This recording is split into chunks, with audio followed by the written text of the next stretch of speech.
Hi everyone! Welcome to the next lecture of Advanced course where we will be creating a lighting plan. The term lighting plan refers to the preparation of different types of plans such as wiring layout plan, switches, sockets and lighting layout plan. The type of the plan we need to prepare depends on the project, the requirements and the designer. We will prepare all 4 plans during the workshop. Let's look at the final PDF. Here are the sockets layout plan, the switches layout plan, lighting layout plan, and the wiring layout plan. As you can see, the furniture has been marked with a lighter color to make the plan easier to see. Let's look at how we can place electrical accessories in the project. One option is to work from the design center, with the switches and sockets already prepared from where we can use the drag and drop method to place them.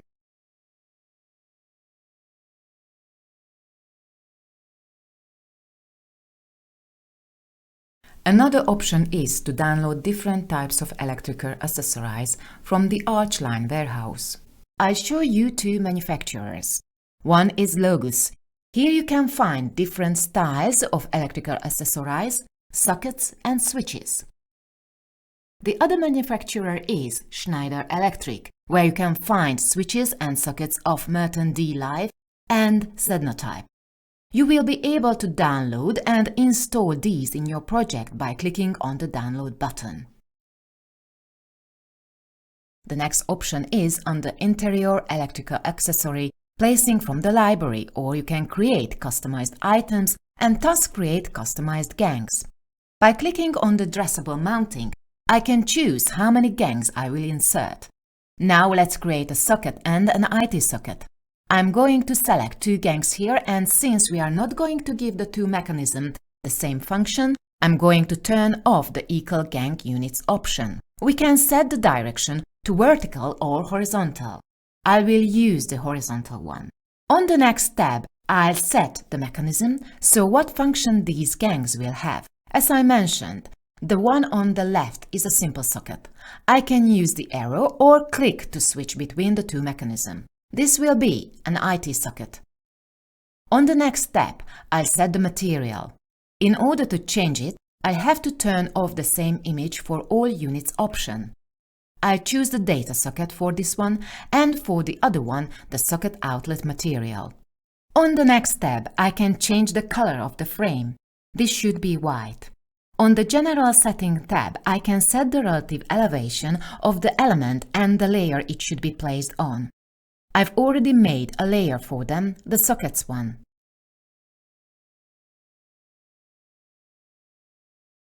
I go back to the floor plan and place it. It's worth zooming in on it. It will be much more accurate. We can see the outlet in 3D too. Let's get back to work. Our first task will be the wiring layout plan. I've already created the layer variations, so I just need to switch to that. Let's take a look at the PDF to see what the plan will look like. I marked the lamps with a symbolic representation and connected them to the switches with an arc. To be able to mark lamps with a symbolic representation, we need to set the types of the lighting fixtures. If I now click on the lamp and look at the type in the Properties menu, I see that it is set to ceiling. We can only set this if the selected light fixture already contains a light source. If it doesn't, we first need to add a light source. From the lamp's local menu, we select Lighting, Add Edit Light Source. By clicking the Add button, we add a LED spotlight, then place it where we want.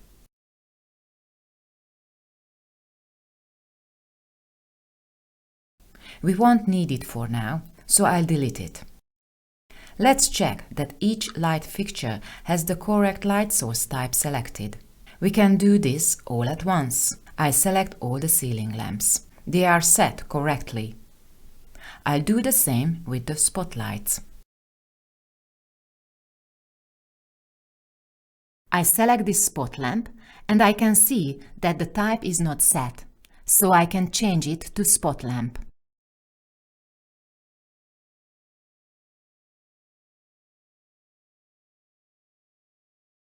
All other lamps have their type set, so we can move on to the next task. We'll go through the commands of the lighting plan to create the wiring layout plan. The first menu item is Settings. Here we are able to set the symbolic representation of the lamps.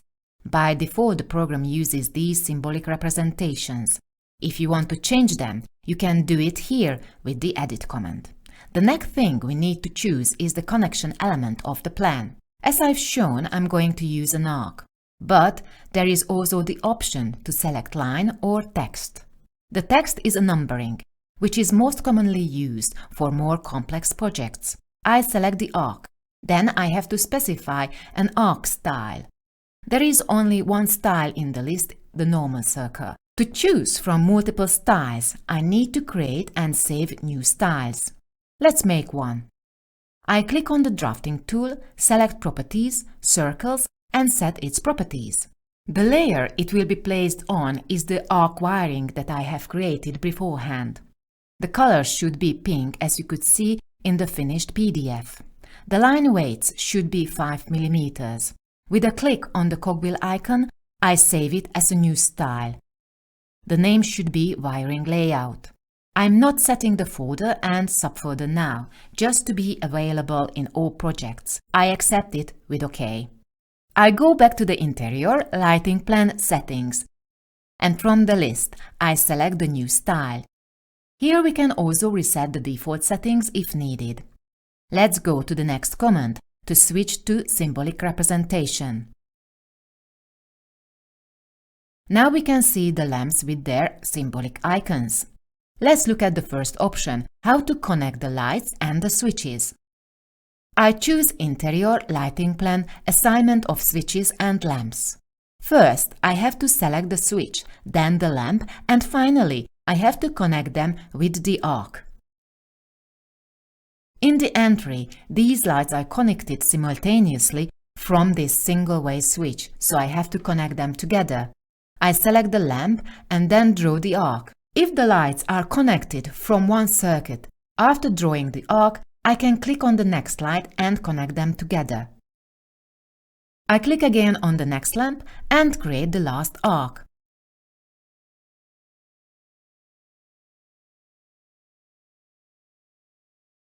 Let's continue with the bathroom.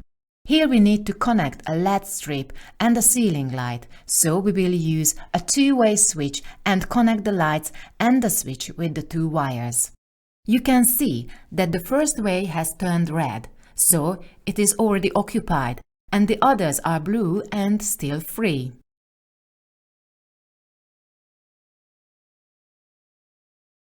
Let's have a look at the kitchen area. I'm assigning this three-way switch to this lamp.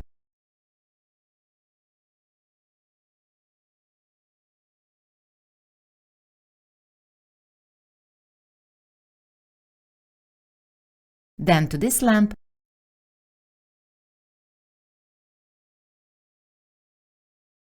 and this lamp. So now all ways are taken.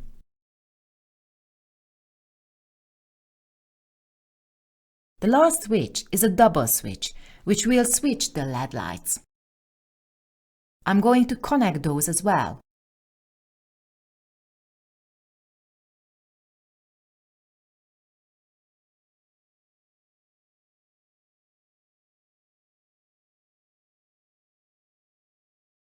This is a triple-way switch, but only two of them are set.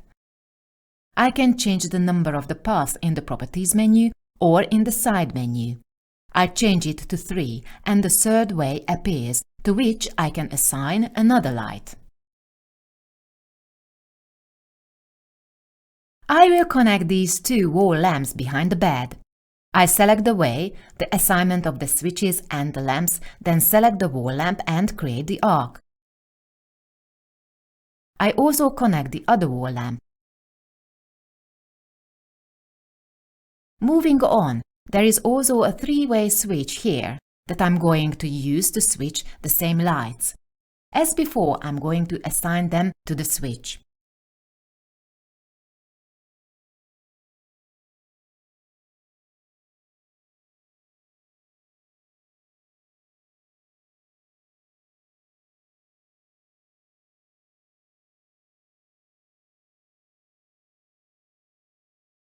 There is also an alternative switch here which will switch these spotlights. So I'm going to connect it to this.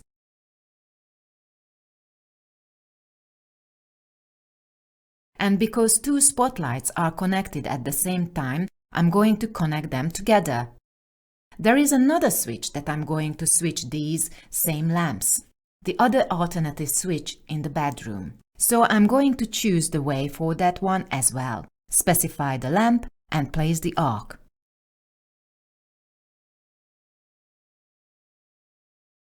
Let's look at another command under the lighting plan menu, the status of lamps. This will allow us to check that all switches and lights are connected.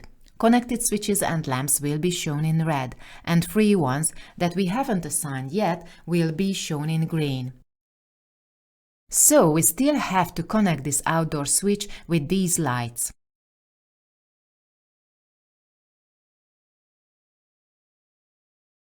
Let's check the status again.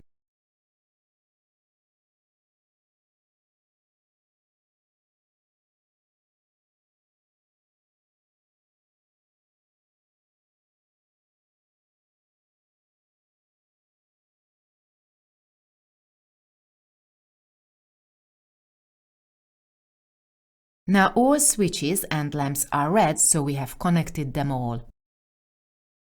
Let's see how we can delete connections.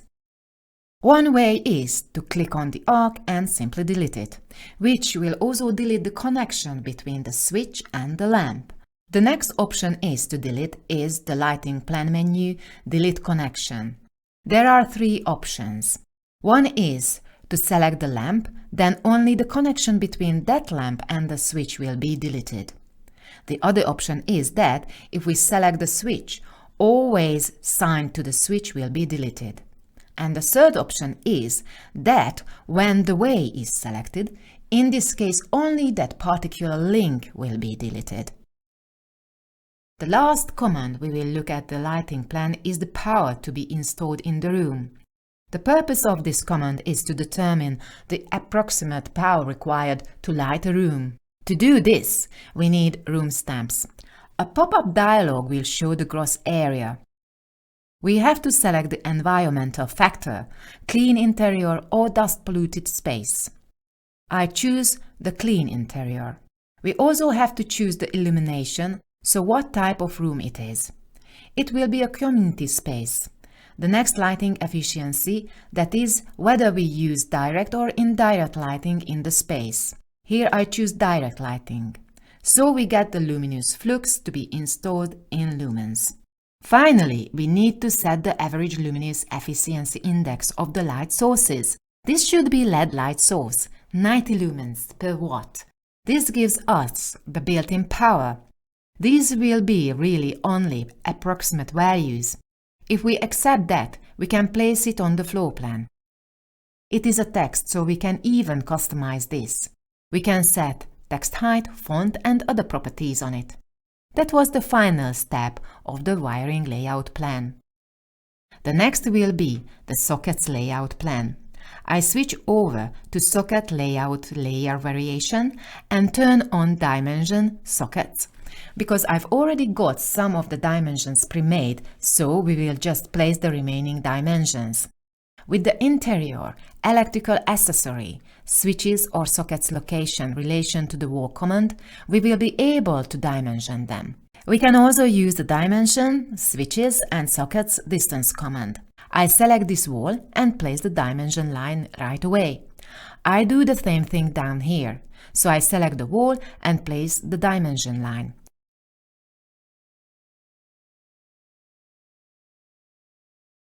We are done with the distances. The next command is the switches and sockets manage elevation. This will allow me to show their heights. Let's take a look at the sockets layout plan on the PDF. We see that all sockets are dimensioned from the walls, and we can see that the height values as well. However, if we look at the comment here, we see that the height of the sockets is set to 300 mm from the covered floor level, and the cases other than this are marked separately. So we will not mark all the heights, only those that deviate from 300 mm. I go back to the floor plan and let's get to the dimensioning. So I select this command. I can dimension the sockets all at once or one by one. I do it one at a time because we are going only to dimension the sockets that are different from 300 mm in height. This is the socket I will be dimensioning. I select it and place the value. The height dimensioning is now done. All that's left to place the newly placed elements on the correct layer. I select the whole floor plan and in the light dimension I move them to the dimension sockets layer. I move this height value as well, so now everything is on the correct layer. We can continue working with the switches layout plan. I choose the corresponding layer variation. Turn on the dimension switches layer. We'll just dimension the missing switches as we did before with the sockets. I select the command dimension, switches and sockets distance.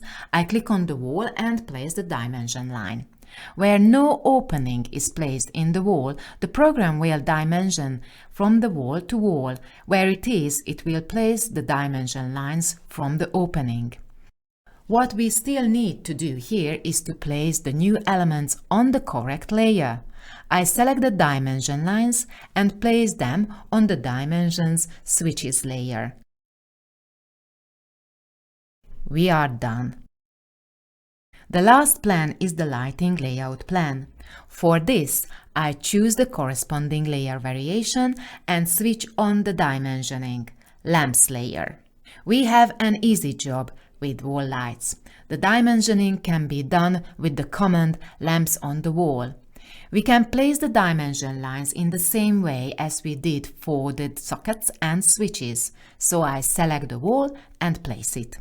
I do the same here. I select the wall and place the dimension line. For ceiling lights, however, we have to use the length dimensions. I usually use vertical and horizontal series. I dimension this lamp.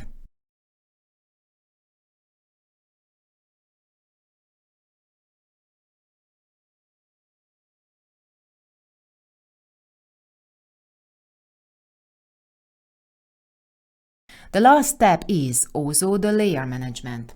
I place these newly created dimensions on the correct layers. I select the length dimension and move them to the dimension lamps layer. With that, we are done with the lighting plans. I now update the layer variations so that we can easily add different plans to the plan sheets. I open the layer manager and select the used layers. For the lighting layout, I turned on the dimension, lamps layer and update it. Let's look at the socket layout. Here I need to see the sockets and their corresponding dimensions. I update the layer variation. The following is the switches layout. I turn on the dimension, switch layer and update the variation. For the wiring layout, all required layers are turned on. The final step is to make the plan sheets. From the project navigator, I open the lighting plan plot layout that I have already prepared, and I will place the plans on these sheets. The first one is the socket layout plan. On the floor plan, I select the corresponding variation. From the project navigator, I drag the ground floor and drop it in 1:50 scale to the sheet. We can go on. The next, the switch layout plan, I select the corresponding variation and drag that onto the plan sheet in 1:50. The next will be the lamp layout plan. I place this on the plan sheet in the same way.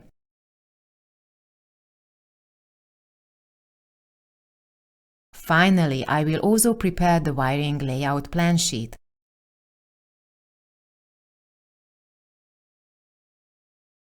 Once we have placed all the plans, we can print them out in PDF using print queue command.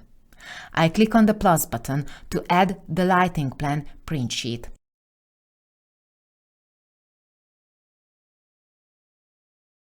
I select A3 landscape format and set the aspect ratio to 1:1. I arrange it in the center, then click the Apply button to accept the settings for all the plan sheets. This gives us the print queue.